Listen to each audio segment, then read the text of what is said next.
Good morning, everyone. Welcome back to a top-level game of professional StarCraft 2. Today is one of those days where I quite literally rolled out of bed like 20 minutes ago and I'm already casting a game of StarCraft. Not entirely sure if it's a great idea, but I'm excited to find out exactly what ended up going down in this Terran versus Zerg. First off, in the top left-hand corner of Stargazers with the red SCVs, we have one of the strongest Terran players from South Korea, and his name is Cure. His opponent, however, in this particular match, playing here with the blue Zerg drones from Finland. We have the man who's considered to be the greatest StarCraft 2 player of all time. Of course, that means we are looking at Serral's main hatchery. Yeah, so I'm casting this game a little bit early today, mostly because, well, Raynor is playing later today in the GSL Codes. I guess those games have already happened by the time that you're actually watching this video, but generally speaking, I cast a little bit later in the morning. Usually I try to do some sort of exercise in the morning, and I cast my games after that, right? So this time around, I guess my exercise is going to be watching the GSL, right? Trying to, well, I guess cheer on Mr. Raynor from the Netherlands. Anyhow, I'm excited to, find out what ended up going down between these two. Now, I know I've said this for practically every cast that I've done over the last couple of weeks, but I've heard that this match right here, believe it or not, is a bit of a banger. That one needs to go on the Loco bingo card. Anyhow, Cure decides to go for a command center first. Definitely a little bit risky. I mean, most of the time you're still going to be fine, even if it is a pool first.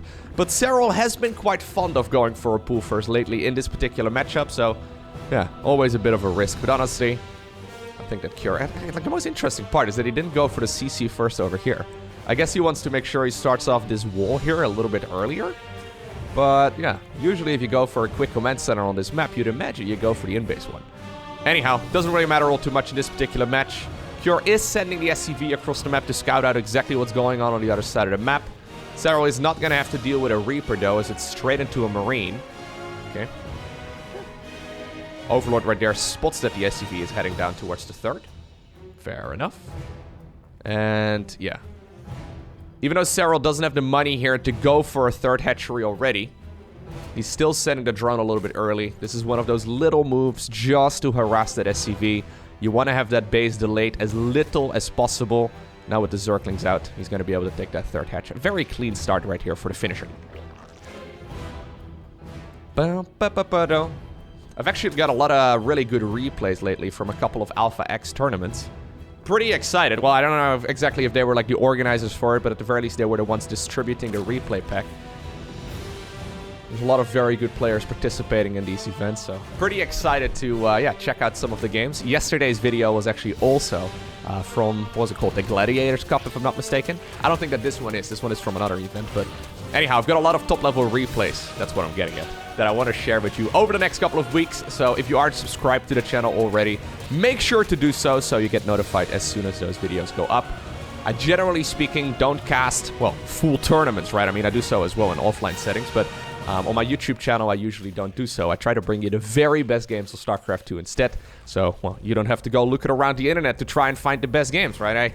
I know a lot of you don't necessarily have the time to watch literally 24 hours of StarCraft 2 every day. So this makes, hopefully, staying up to date with the scene a little bit easier. Anyhow, we've got ourselves a very quick Overlord speed upgrade right here from Serral. Not a very common build at the top level. I always kind of feel like this is almost like a disrespectful build where you're like, okay, I am so much better than you that I can literally spend 100 minerals and 100 gas to get that Overlord speed out pretty early just so I don't die to anything stupid.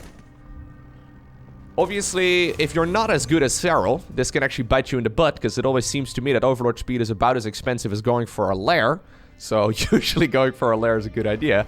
Anyhow, it's going to be a fusion core here from Cure. So theoretically speaking, I think that this should be spotted relatively easily. Yeah, those Marines, they are tasked with stopping this from happening. But Serral is going to get a full view right here of the Terran's main base, and he knows exactly what he's going up against right now. I feel like this is where Serral is at his scariest, when he scouts whatever cheeky build you've got going at the, well, basically earliest possible time, right? Because right now, Serral gets to do what Serral does best, and that is prepare for what you have, right? Obviously, he's good at that crisis management. But obviously, if you know, what your opponent is going for, it makes that defense quite a bit easier as well. Anyhow, it's going to be a very quick Battlecruiser opener from Cure. Very fun. So I casted Mr. Cure going up against Dark just a couple of days ago. That was an absolute banger as well, guys. I mean, I know I keep using that word. I need some alternatives, okay? Can you guys give me some synonyms for absolute banger? I feel like there are alternatives. Hold up, I'm gonna Google it. Banger alternatives. Don't worry. YouTube will... Or sorry, Google will have my back on this one. Google... No, that doesn't work. Synonyms. Bratwurst. Frankfurter. Liverwurst. Pepperoni. Wienerwurst. That's not what I'm looking for, Google. Ay, ay, ay, ay, ay. Anyways, this is what I've heard an absolute bratwurst over again. It's gotta be a pretty quick lair to get it with bailing speed, it seems, and then that spire. Okay, I was gonna say, it would be a little bit strange to go off for such a quick lair and then not go for the spire. So the spire here is mostly just to help out defend against that Battlecruiser. Despite the fact that this was scouted early, like we already covered, Serral did put a bunch of money into, well, going for that that Overlord speed, and because of that, his lair is actually not that quick. He should be able to defend against his very first Battlecruiser relatively easily. No transfusion energy? No transfusion energy, so one of the queens ends up going down. Hellions in the meantime also threatening, right? And this is usually where the real damage is done. If all the queens are occupied dealing with a Battlecruiser, sometimes the Hellions can actually just, well, drive into the third base and roast a bunch of drones. So far, though, 0 workers?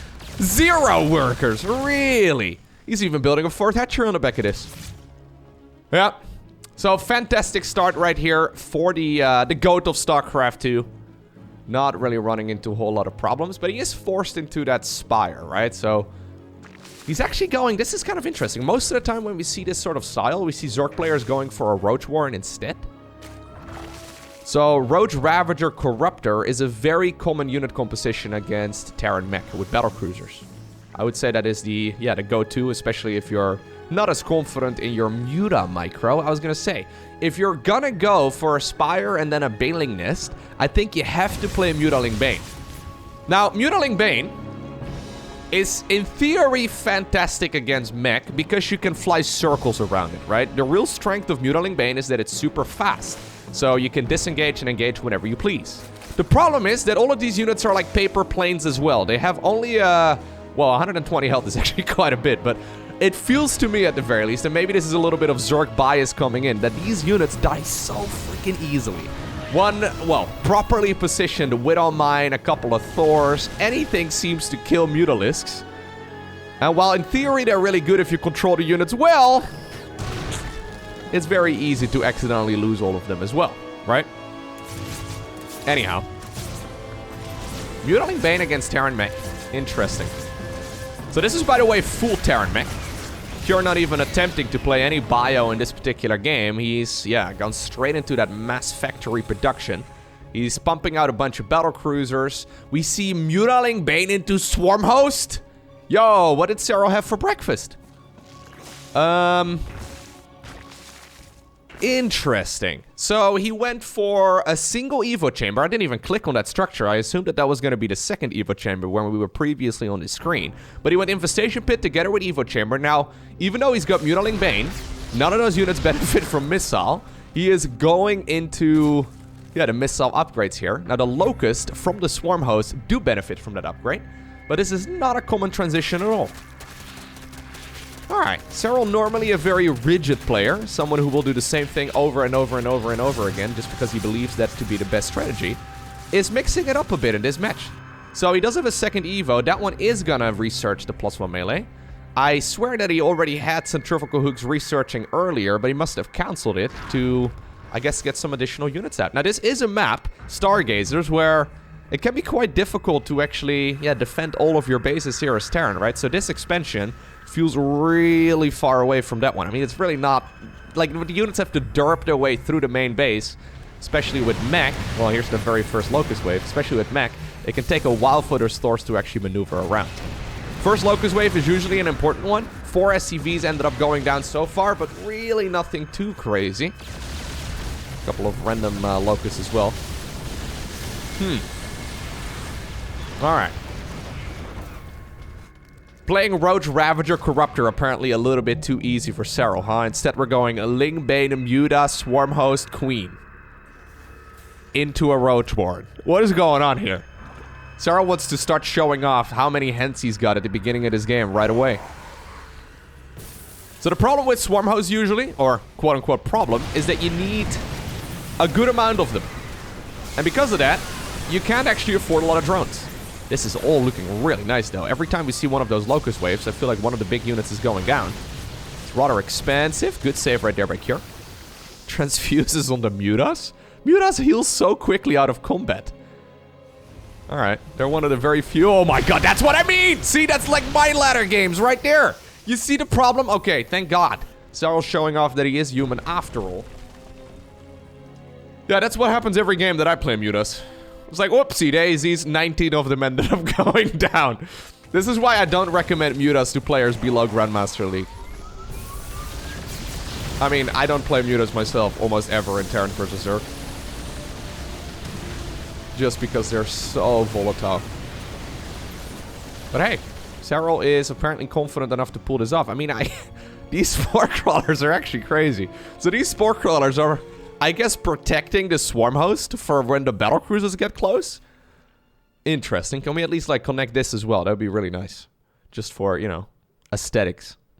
It's the most important part, right? When you're playing StarCraft. Making it aesthetically pleasing creep spread. That doesn't really work. Anyways, excellent defense so far by Cure, though. Despite the fact that he's lost a bunch of stuff, the Terran's goal at this point is to try and max out on as big an army as possible. And he has a hell of an army here. He's going for all of the upgrades right now. He's near maxed. 2-2 is going to finish up in a moment as well. I honestly think that's going to be a great opportunity for the Terran here from South Korea to make a move towards the other side of the map. Now, this is rather expensive. Keep in mind, this is a low eco Zerg.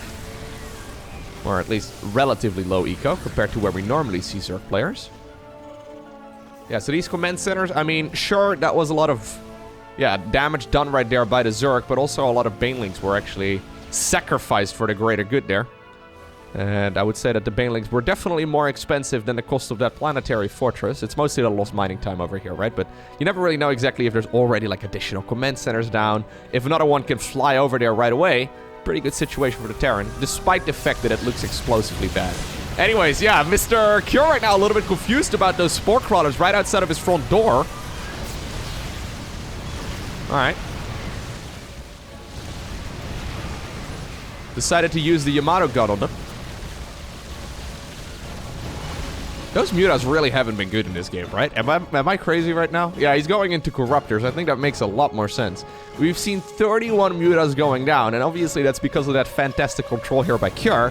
But I would say that they have really not been worthwhile at all, right? They've been good, I guess, at keeping the Terran player pinned back.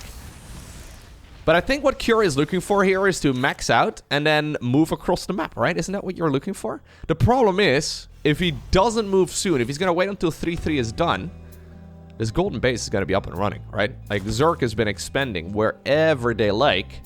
This entire side of the map has been completely untouched. Alternatively, I guess... Ugh, Swarmos wave over there kills the planetary. Alternatively, I guess Cure could go for, like, a ghost transition as well. That's very popular right now, but I think that will take a little bit too long. Usually the hardest part, though, as Terran, when you're going up against swarm hosts, is maxing out. And Cure is there. You know what I'm going to say, though, right? He's going to scan about 6 times to go to the other side of the map. What about one Raven? Look, we literally have Battlecruisers, right? That means we have... Where's the starports? Oh. Well, we had starports at the very least with tech labs on them earlier. Muta's over here trying to be annoying. I thought we could go for maybe one Raven at the very least. Big fight over here, though, in the center of the map. This is a battle on creep. Banelings rolling into Thors? Yeah, not entirely sure, to be honest. One of the BCs does end up going down. At the same time, Thors are defending at home as well. Excellent work right there by the Terran player from Korea. This push here, though, has been halted, it seems. But none of these traits are good for Serral. Like, they're good in the sense that they're buying time, I would say, but usually with a Swarmos-based army, the cost efficiency is going to be in favor of the Zerg. And that's not really happened in this game yet. Okay, that was way too late. My main concern here is when the Locusts are on cooldown, this Terran player can move. So we have a Mass Ravager transition right now. Very interesting. Okay, here come the Locust. If Cure can clean this up easily, he might be able to actually push forward. Now, apparently, Serral was thinking the same thing, so he decides to be moving here as well with his Queens, Roaches, Ravagers, the whole shebang. Mutas, Corruptors in the bottom left-hand corner, trying to be annoying. Additional command centers have been added on as well. Yeah, I think Hellbats here are gonna be key. So he did get Blue Flame, right? Yeah, he does have the Infernal Pre-Igniter upgrade. A couple of gases here get the Knight. Mutas here trying to be annoying as well. Nidus Worm in the bottom left-hand corner. My god. I don't know what they put in the water over in Finland, man, but... I feel like Serral is still getting better at controlling his units. Like, I think he's making it unnecessarily difficult for himself in this game, just by the unit composition that he's playing. But it's kind of insane that he's actually controlling this all as well as he is. I mean, there have been a couple of slip-ups, I suppose. Either way, Cure moving a little bit slower. I would have liked to see a split right there on those units. He's moving a little bit slower, but he's moving, right? And this is one of those bulldozer armies. Can we bring some SCVs? Yeah, I think SCVs are a good idea. I would like to see more Hellbats here in the mix too. It's a massive roach transition right now. Cure is getting awfully close to the side of the... Ooh. to the side of the Zerg right now. Corruptors in the meantime, it's only even a small group. That very small group hasn't even been capable of really killing any Battlecruisers, I don't think, but... Well, maybe they killed one. Instead, what they have done, though, is, yeah, deny a lot of structures, which is kind of funny. Okay, here comes the Locust Wave once more. Nidus Worm in the meantime, by the way, as well, inside of that pocket expansion of the Terran player. Units are streaming out of that one, too. Serral is all over the map, but Cure already has defenses in the main base ready to go. Thors are running dangerously low on health, but the siege tanks are creeping forward. Problem is, though, they are moving on creep right now, and that's going to make Zergling surrounds quite a bit easier. Serral does still have good upgrades on those units as well. One hatchery ends up going down. Nidus Worm over here as well, but I think that one is not going to be able to achieve all too much. But the front door is wide open. You have to be very careful about that. Cure's main army is still awkwardly sieged over here. No defense available in the sense of, you know, like what are they called? The Hellbats, right? Like, Hellbats here in the mix would be fantastic. High impact mode on one of the Thors, okay. Siege tanks, though, are dealing one hell of a lot of damage. I love those tanks over there in the back. In the meantime, while this is happening, yeah, an army gets pushed back. The Locust Wave over here is responsible for killing quite a few SCVs. Another command center looks like it got destroyed just now. So, yeah, that's 3 planetaries in 1 orbital. It's starting to hurt. Cure at this point, 50 supply behind. But his army is actually superior. This is 112 army supply versus 108 for Zerg, and a far more sophisticated Terran player, like Terran army here as well. Great split right there on the tanks. Additional SCVs end up going down, but I don't think that Cure really cares. Cure looks like he wants to win with this army that he's got here right now. Still a couple Locusts available, trying to be as annoying as possible. Neuroparasite is coming up as well for Serral, but he's now already pushed back towards his own natural expansion. Is there enough for Cure to just plow straight through all of those Zerg units? The spread on the Terran tanks, once again, is fantastic, but really only half the units are engaging. Swarm hosts miss Relic, and they get absolutely decimated. Cure wins another battle. Still 50 supply behind. He's now even bringing the Swarm hosts, or the Swarm hosts, the Starport, to the... No, they both start with the S, okay? It's early in the morning. Give me a break. He's even bringing the Starport right here to the front of the party. In the meantime, the bottom left-hand corner has been taken by the Zerg. He's mining the entire bottom section of the map. But it doesn't matter. If your economy is amazing, but you can't deal with your opponent's army, it does not matter. If Cure can get on top of the natural and then go into the main base, I think that this is actually a Terran win. Despite the fact that Serral has been winning the majority of the fights, Cure has been playing a fantastic game, but keep it alive, maxing out on a very, very powerful Death Bowl. Spire in a little bit of trouble. Baneling Nest has already gone down. Where's that Roach Warren? Okay, the Roach Warren is in the main base.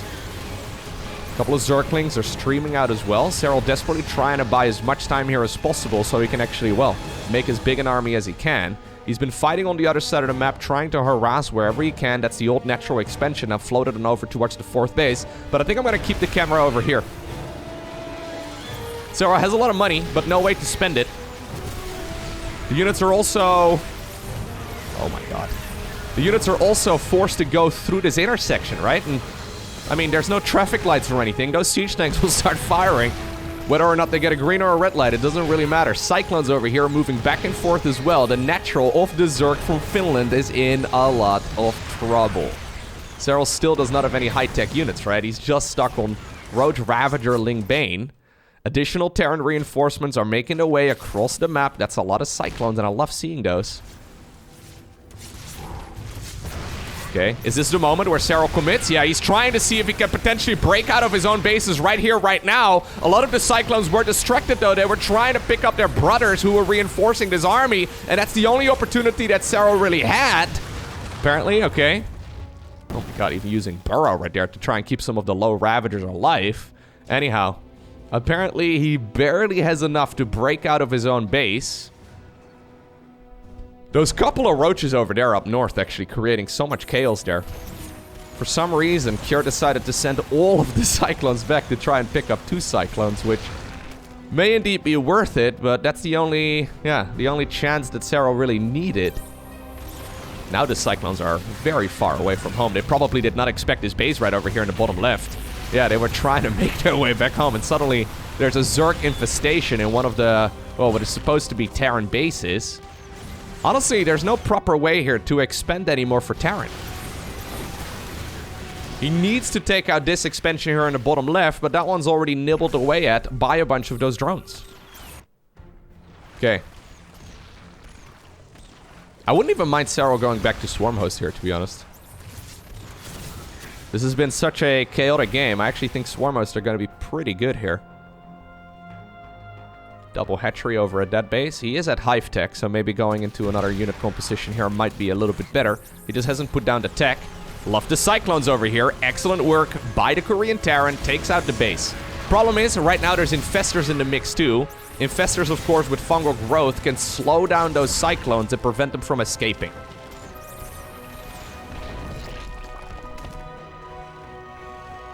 Okay. We're using Burrow aggressively on Ravagers. Very interesting. Not exactly sure what the purpose of that is, but it looks cool, so we'll pretend that it's not a mistake. 10 additional Overlords coming up for Serral. Serral's feeling the heat. That is 1,000 minerals that he just spent on units that do not serve him in any way. Alright. A little bit flustered probably because of that big push that Terran just went for.